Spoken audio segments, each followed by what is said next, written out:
يا ترى few ولا a few؟ ويا ترى little ولا a little؟ تعال نشوف الفرق بسرعة.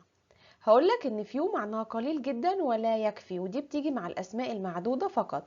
For example, I have few friends. أنا لدي عدد قليل من الأصدقاء لدرجة ان كأنه مش موجود. أما a few معناها قليل ولكنه يكفي، ودي برضو بتيجي مع الأسماء المعدودة فقط.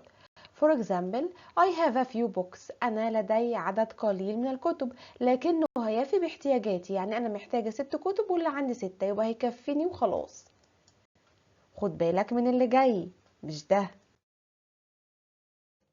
أما هنا little فهي معناها قليل جدا ولا يكفي، ودي بتيجي مع الأسماء غير المعدودة فقط، الكميات. For example, I have little money. أنا لدي القليل من المال، يبقى هنا عندي كمية فلوس قليلة ومش هتكفيني.